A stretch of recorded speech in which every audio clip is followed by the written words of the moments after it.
Okay, so I end up being at this hospital for a total of 7 days. Within that 7-day period, I get ultrasound on my kidneys, 2 ultrasounds on the baby. I am on antibiotics, steroids, fluids, magnesium, and I'm still contracting. I'm still leaking fluid, I'm still bleeding, all that's still going on. So the first ultrasound happens on my kidneys and of the baby within the first 24 hours. The lady rolls in, we start talking, and she goes, "You actually had an appointment with me this coming Friday." And I said, "I did." She said, "Yeah, you're going to see Dr. So-and-so, and I was going to be the one doing your ultrasound." I'm like, that's pretty crazy. All right. And she goes, "It's nice to meet you, and I'm happy we were able to come to you here, and hopefully we get a handle on things, see what's going on with your little one." So I'm looking at the ultrasound screen, like the monitor screen, and here's my baby. He is 2 pounds, a little over 2 pounds at this point, and just a little nugget. And all this black is surrounding him. I was like, "Wow, what's all that black?" He's floating around in there, moving his arms, his legs, and stuff.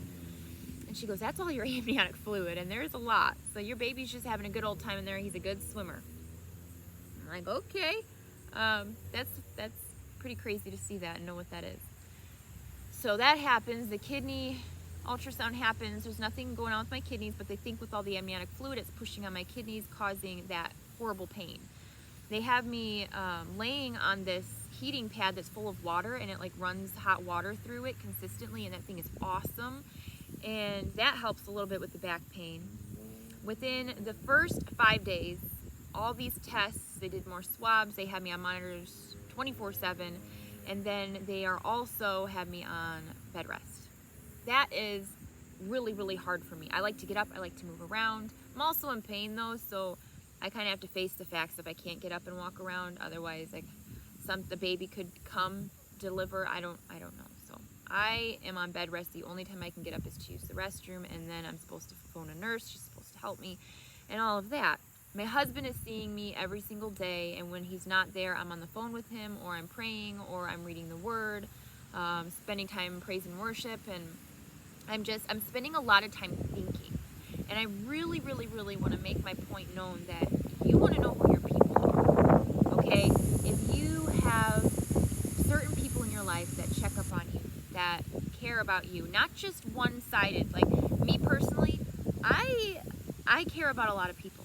I care about a lot of people. I'm selfless in that. I just see a lot of good in people, and I don't understand how other people wouldn't get excited about things that I get excited about or happy about certain things. And I just want to share that with everybody. I want to share happiness with others. And knowing the people who you can actually share happiness with and who care about what you care about and just care about you is very important, especially when you're pregnant. I mean, you do a lot of thinking anyways, and you research things, and the people who are there for you, man, keep those people in mind. You know, selflessly care for you. It's just one thing you really, really want to focus on. Okay, and so aside from that, the 6th day I'm able to take a shower. I actually request to take a shower, and they say that will be fine. So they get me off of everything. It's really like a rinsing shower. It's uncomfortable, and I'm able to look at my belly really for the first time in an extended period in the mirror. And at this point, my belly looks like I have sunburn. It is like beet red. It's no longer purple and veiny at this point. It's just really, really red and still pretty big. And it looks a little more like normal, just besides it hurts. And I'm like, all right, I feel like progress is being made. You know, I'm pretty excited at this point because I feel like we're starting to get a grasp on my pregnancy. Finally, people are listening, not just because I asked them to, but because it's being shoved in their face. These doctors have no choice but to help me. So, day 7, which is the day I end up going home, the doctors come in, the specialist comes in, and a couple of nurses come in. And the doctor says, "How would you like to go home today? Would you like that? Are you feeling good?" I said, "I would love to go home today." He says, "Okay, well, this is specialist so-and-so. I'm going to let him have the floor now and talk to you and tell you what's going on, what happened, and what we found out these past 7 days, what we're going to do from here on out." The specialist introduces himself, and he said, "You had an appointment with me Friday, but just passed." I said, "Yes, I did, and I met your ultrasound technician." He said, "Yes, you did." He said, just to put that aside, I'm going to be the one making your appointments from here on out. Me personally, me and you are going to get together and we're going to figure out what works for you, what works for me, and we're going to get you in when you need to.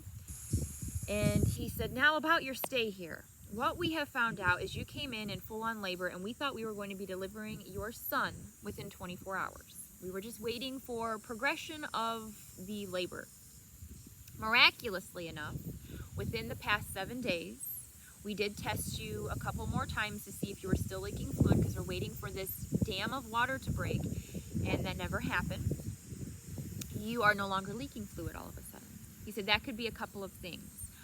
That could be that your main sac surrounding the baby had a little leak that healed itself, or you had little pockets of amniotic fluid, like little bubbles full of fluid that were popping because the pressure was getting just too much and your baby was engaging, and there you go, pops all those bubbles full of amniotic fluid, and of course you'll test negative or positive because it's amniotic fluid. That could have happened as well. He said, but you're no longer testing positive for any leakage of amniotic fluid whatsoever. You're no longer bleeding from what you tell us, and from your urine samples, there's no blood in your urine as well. So with that, he said, now with your contractions, they're now like Braxton Hicks contractions. They're very irregular, nothing to worry about there. He said your pain on your side/back, we do believe that to be kidney pain associated with that, but from what you were telling the nurses, from what I know, that's very bearable at this point. It comes and goes. It's a lot less regular. He said, that's what I want to hear. He said, now with your mucus plug,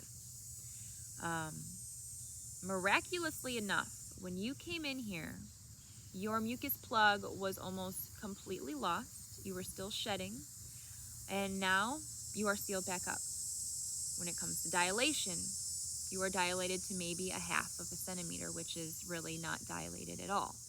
When it comes to the amniotic fluid, you still have all that amniotic fluid. You have about 1.5 gallons to 2 gallons extra. And that's why you feel so big, because you are so big. You are carrying about the size of a woman who is carrying twins or triplets. But you have just one baby in there. I promise you that there's just one baby. It's not hiding behind the other one, like you and your husband are thinking. He said there's just one little happy baby in there. Your baby looks perfect. Now the thing with polyhydramnios, which is what you are going to be diagnosed with, polyhydramnios.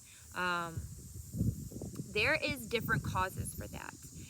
Normally it has to do with your baby having either spina bifida, Down syndrome, a blockage in his trachea that attaches to his stomach, which has to have, if that's the case, he has to have surgery as soon as he's born to reattach that.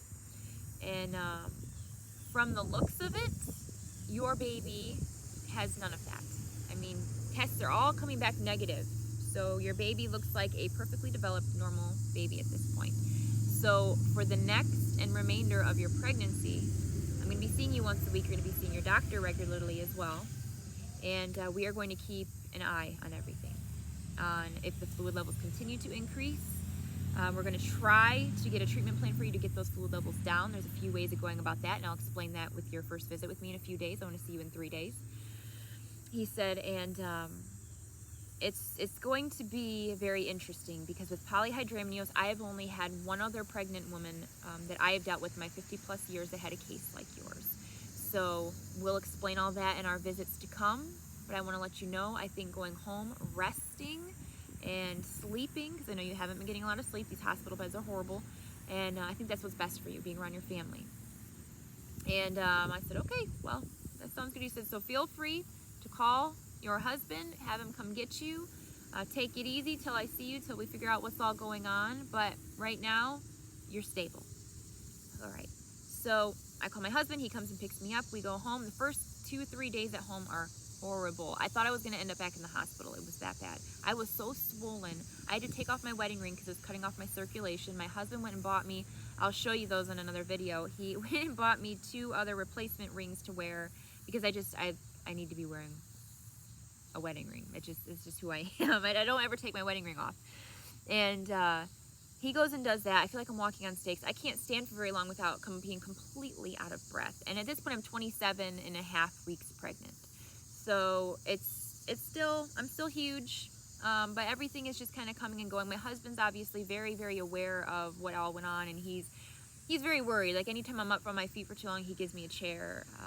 and we're doing all of these renovations in our home, which my husband decided he was going to build me a bathroom onto our master bedroom, move rooms from downstairs, upstairs, do all these projects, and we're doing them together, but I just feel like I'm not much help, which I probably wasn't, besides kind of just moral support, I guess, because I'm not able to do much. And so all that's going on. We have a life outside of the hospital. We have a daughter. We're trying to enjoy this pregnancy while we can. You know, we just want to enjoy the pregnancy, look forward to things, not worry every minute. And now we feel like we have a game plan. We're going to go see the specialist in a couple days. We're going to go see my doctor. We're going to get things moving and going. So the next few videos are going to be about how they go about treating me, which ends up being experimental. Okay, so that's really crazy. The specialist ends up telling me that he's never seen a case like this. Miracles still unfold. I've already experienced all of these amazing, unheard of things, miracles happening in the hospital with my body, and it just gets more and more amazing from here on out. And the next video will tell you about what the specialist has to say, what more they see. I might include some pictures of the ultrasounds because they're really, really cool and detailed, because with the amniotic fluid they can really see details in the baby. I thought that was really interesting. We get an ultrasound every single week. And by the way, these ultrasounds that they want me to get every single week, they're like $7,000 to $10,000 a piece. So thank the good Lord for insurance, because that's insane. We got like 27, I believe, of these ultrasounds total, and not including all the hospital stays and the treatments and all of that. But stay tuned for the next one, because it's an amazing story, and I'm happy you all are here with me so I can share it with you.